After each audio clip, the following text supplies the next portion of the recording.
We like to think that some people just don't care, that they're cold, distant, unbothered, especially the ones who pull away when things start getting real. But here's what I want you to consider.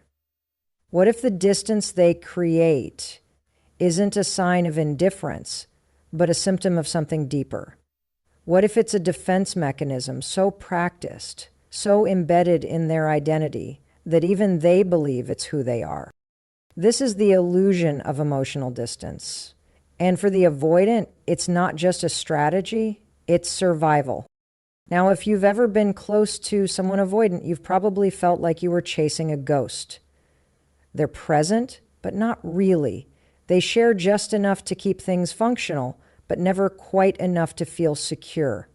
And when things start to get intimate, not necessarily physical, but emotionally close, that's when the retreat begins. They need space, time, a breather, and often they disappear altogether.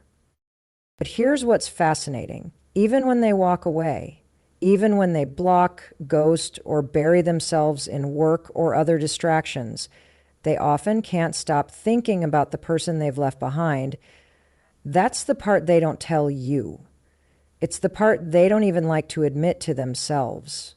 Because in their world, needing someone feels like weakness, and needing someone they've pushed away, that's unbearable.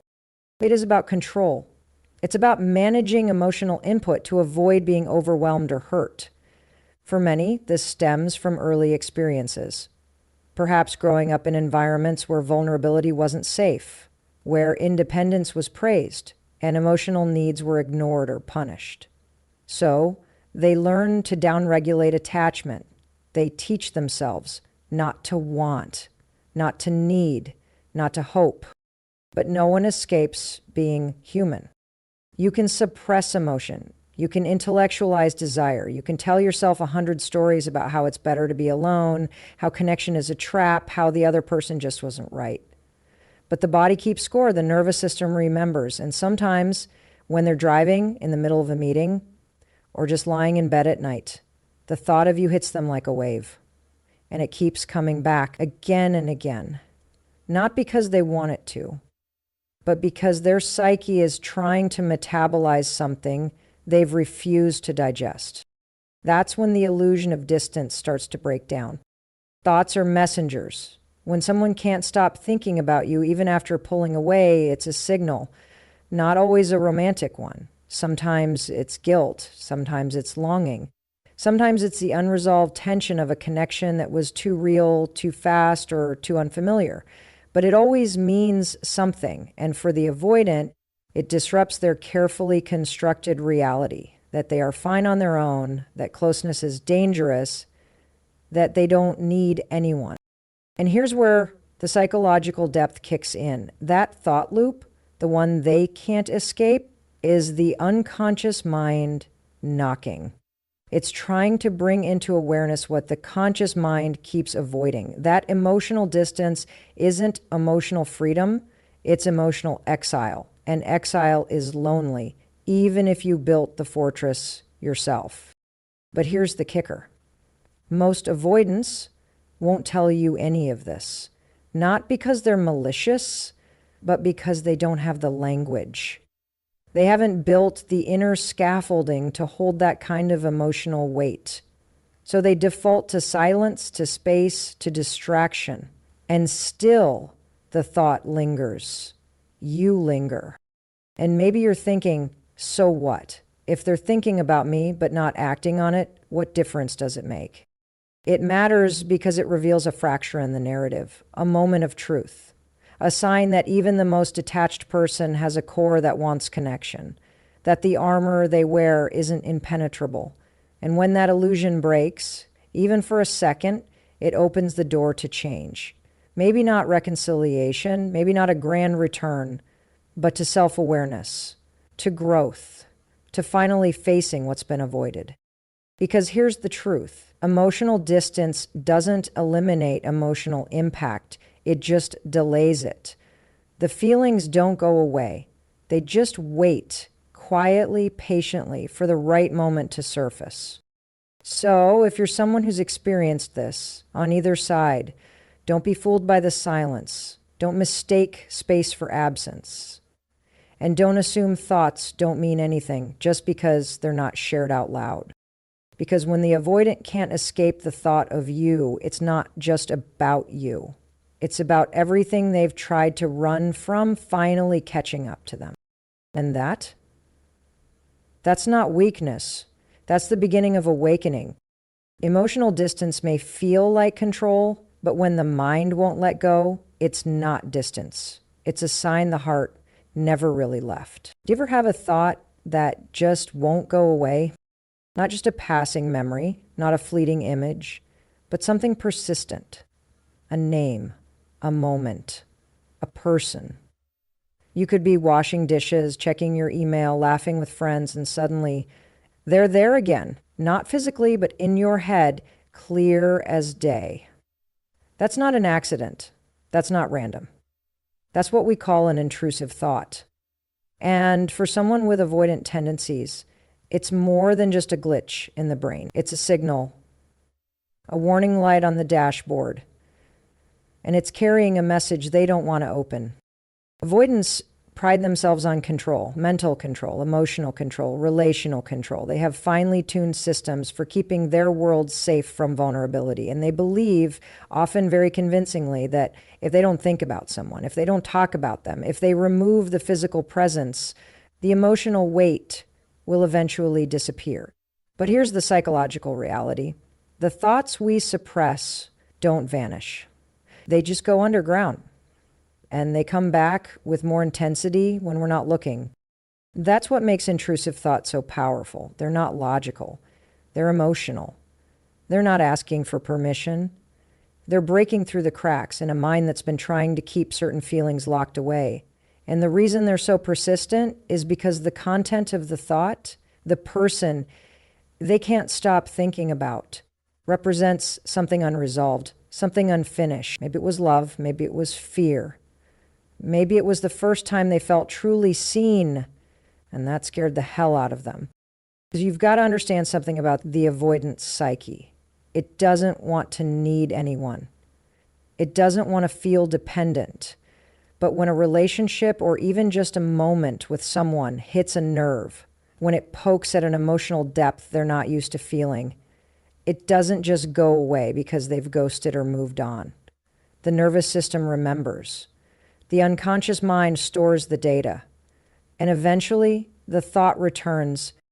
But it's not just a thought, it's an echo of an emotional truth they didn't want to face, an echo of a connection that felt different, an echo of something unfinished, still vibrating beneath the surface of their carefully curated life.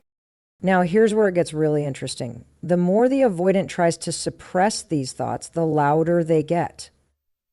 That's because suppression, ironically, is a form of focus. When we resist a thought, we feed it attention.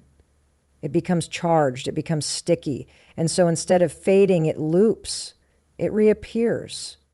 Not because they're weak, but because the brain doesn't delete things it perceives as significant. And make no mistake, the thought of you is significant. Otherwise, it wouldn't keep showing up in the spaces they've tried to keep you out of. But let's zoom out. Why does this matter? Why am I spending time talking about something as intangible as a thought? Because it breaks the myth. The myth that avoidance equals apathy, that silence means they're fine, that distance means you didn't matter. When someone can't stop thinking about you, even after they've walked away, that's not detachment. That's emotional residue. That's a story that hasn't been fully written. And whether or not it ever gets closure, the mind is trying to process it. Not to punish them, but to free them. You see, these intrusive thoughts aren't enemies, they're messengers. And for the avoidant, they're often the only honest voice in a mental landscape filled with denial and defensiveness. They're trying to get through, to say, hey, this mattered. You felt something here. Don't lie to yourself about it. And if they listened, if they actually leaned in instead of shutting down, they'd find something incredibly powerful. True. Not just about the other person, but about themselves. Because if the same person keeps showing up in your head, uninvited, it's not about them. It's about what they represent. Maybe it's the first time you wanted to open up and didn't. Maybe it's the last time you let someone in before slamming the door. Maybe it's the version of you that existed in that connection before fear took over. That's what the thought is trying to bring back. And here's the truth. You don't get free by running. You don't heal by ignoring. You heal by understanding. You grow by paying attention to what keeps showing up, especially when you didn't ask it to, especially when your whole defense system is designed to keep it out. So if you're that person stuck in someone's thoughts, even if they're avoidant, know this: your presence meant something real, and the mind doesn't waste time replaying what was irrelevant. And if you're the avoidant and you're tired of the loops, the replays, the unshakable thoughts, you've got to stop pushing them away and start listening to what they're trying to tell you. Because sometimes the thought that won't go away is the truth that refuses to be ignored. There's a dangerous assumption a lot of people make when dealing with someone who pulls away emotionally. You've probably heard it. Maybe you've even said it. If they cared, they'd show it. Or if they really wanted to be here, they wouldn't keep disappearing. It sounds logical, right? We're taught to measure love and interest through action. But when you're dealing with an avoidant personality, that logic starts to fall apart. Because for the avoidant, showing care and connection isn't just hard, it's threatening. Let me say that again. For avoidant individuals, emotional closeness isn't comforting. It's dangerous. And the closer they feel to someone, the more their internal alarm bells go off. So what do? They pull away. They go quiet. They become emotionally distant. And if you don't know how avoidance works, it's easy to misread this as indifference. But here's the truth. Avoidance is not the opposite of caring. It's often a deeply protective response that masks caring. And that makes it even more confusing. When someone who is avoidant starts to have real feelings, when they feel themselves growing more attached than they're comfortable with, their defense system kicks in. And for them, that defense system looks like withdrawal. It looks like coldness. They might even convince themselves that they're over it just to regain a sense of control. But here's what you need to understand. Underneath all that shutting down is often a very real emotional conflict. It's a paradox that lives inside them. I care, but caring feels unsafe. This isn't about playing games or being manipulative. This is about survival. Many avoidants come from environments early in life where vulnerability either wasn't safe, wasn't rewarded, or simply wasn't modeled. So they grew up learning to rely on themselves, to regulate emotion internally, and to avoid anything that might leave them feeling exposed. Love, for them, often gets confused with danger. Intimacy feels like walking into a room where all the exits disappear. And yet, the need for connection is still there. That's what makes it so painful. This is why the avoidant can think about someone constantly but still not reach out. It's why they can feel intense longing but simultaneously avoid any contact. Their nervous system is caught in a bind. The heart says yes, the fear says no. And so they live in this emotional limbo, caring deeply but staying distant. But here's the key takeaway. Their silence doesn't mean they didn't feel something. Their retreat doesn't erase the reality of what was shared. It just means their fear of vulnerability outweighed their capacity to face it. Now, this doesn't excuse hurtful behavior. It doesn't mean you should tolerate emotional unavailability. But it does mean that we need to stop reading avoidance as emotional vacancy. There is almost always more going on under the surface. Due disease, and if you've ever been on the receiving end of this, you know how maddening it is.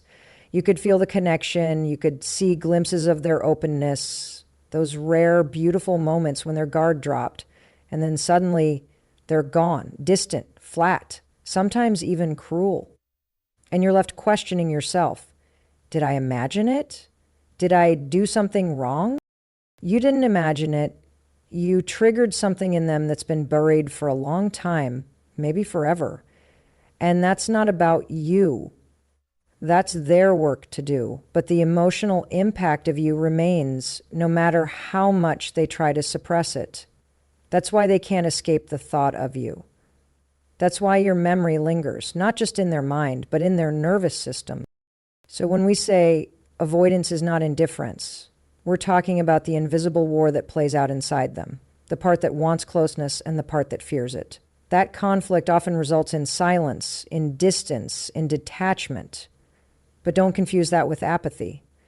It's not a lack of feeling, it's a fear of feeling too much. If you're the avoidant one, maybe this resonates a little too much. Maybe you've told yourself stories to justify the distance. I don't care, I'm fine, I didn't need them anyway. But if you're being honest, those stories don't quiet the thoughts. They don't stop the replays. That's because your defense mechanisms might protect you from being hurt, but they also block you from being fully alive. And eventually, that cost becomes too high. The good news? Self-awareness is the first crack in the armor.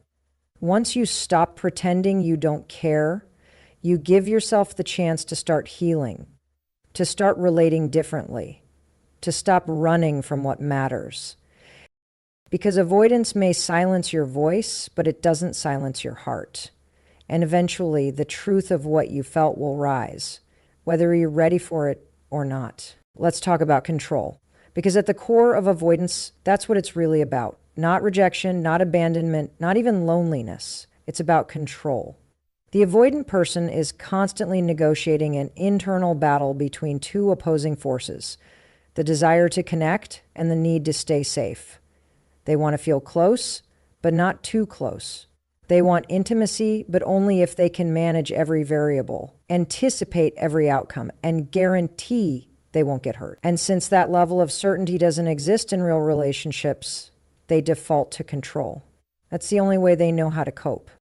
Now, here's where things get really complicated. The more meaningful a relationship becomes, the more intense that inner conflict gets. Because when someone touches a deeper emotional nerve, when they get past the surface and start pulling out something real, it triggers the avoidant's worst fear, being vulnerable without being in charge. And the truth is, you can't be vulnerable and fully in control at the same time. Those two things are incompatible. Vulnerability demands surrender.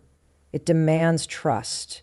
And for the avoidant, trust feels like giving someone the tools to hurt them. So what do? They lean into control. They emotionally regulate by pulling away. They intellectualize their feelings. They might criticize you. They might minimize what they felt. They might even convince themselves they didn't really care. And they do all of this not because they didn't feel something, but because they felt too much, more than they were equipped to handle. Now, here's the kicker. When someone avoids closeness to stay in control, it doesn't actually eliminate their feelings. It just drives them underground. They suppress them, compartmentalize them, and convince themselves they're fine. And they are, for a while. But those emotions don't disappear. They morph. They come back as restlessness, irritability, overthinking, obsessive thoughts, and yes, the inability to stop thinking about you.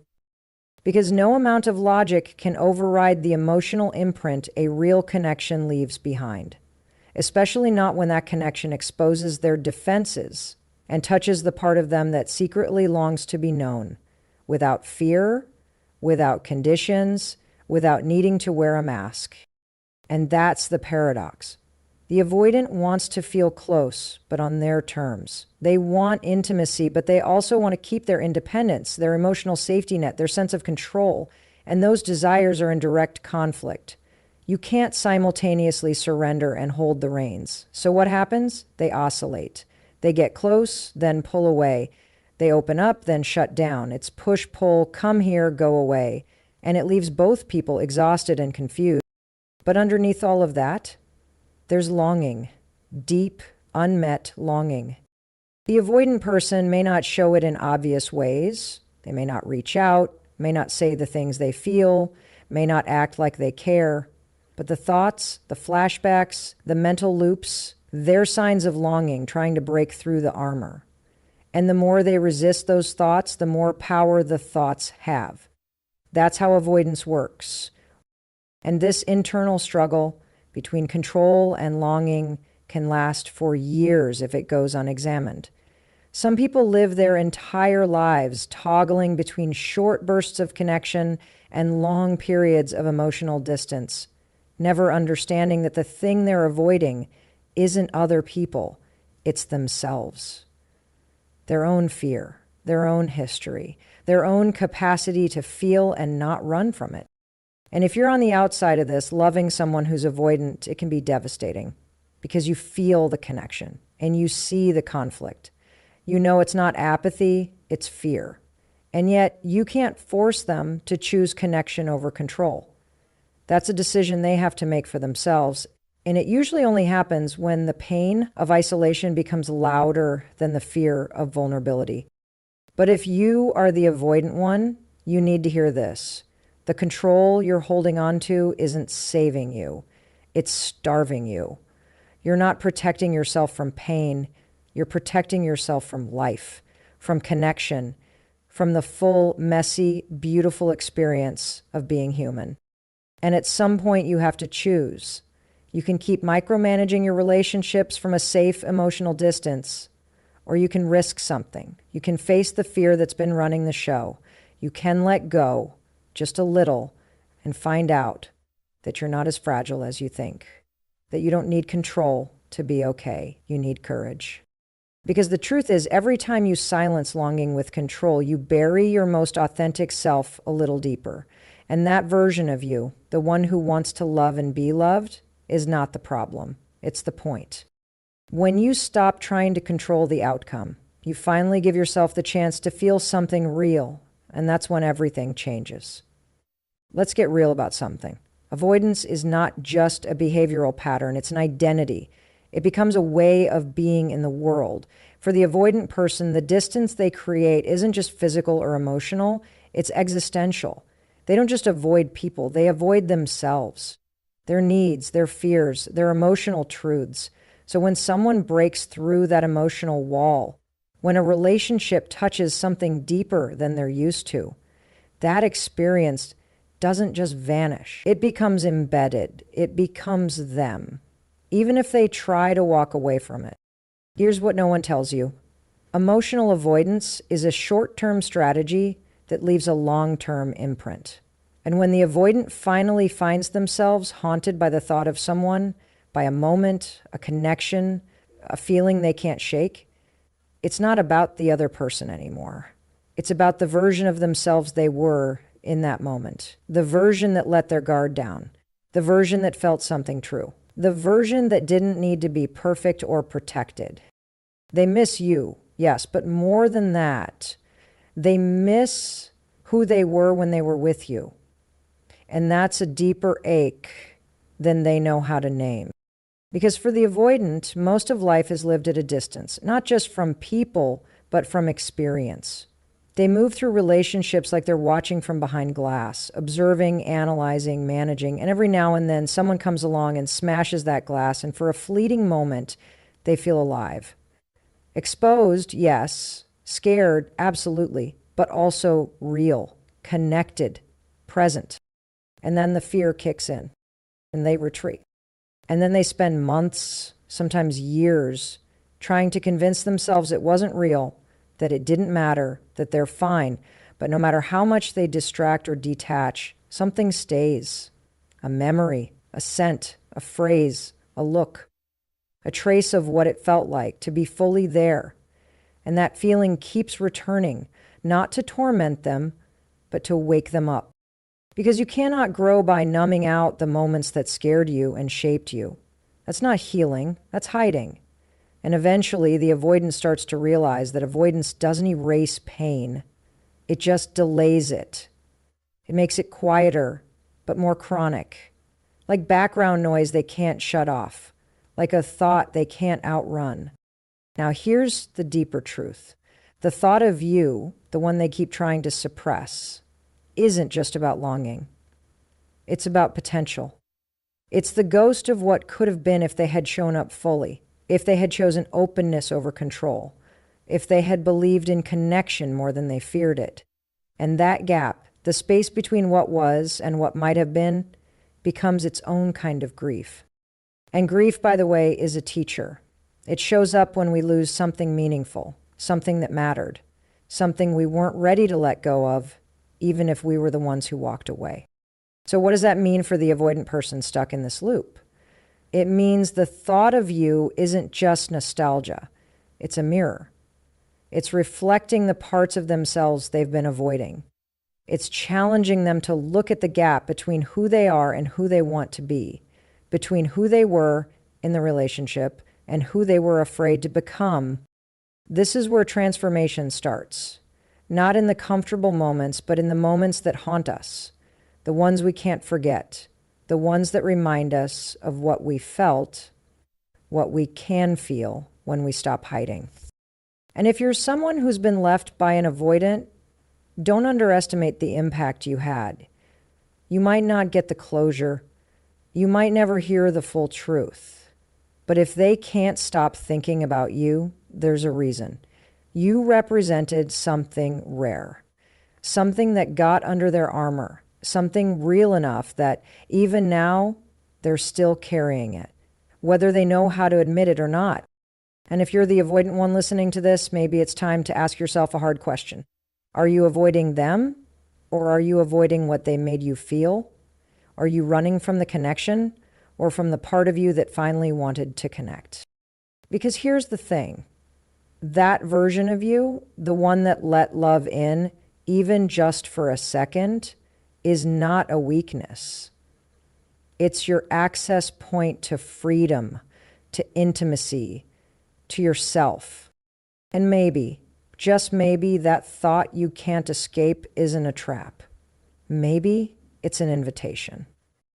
The past may be out of your hands, but who you choose to be now, in the presence of that memory, is entirely up to you.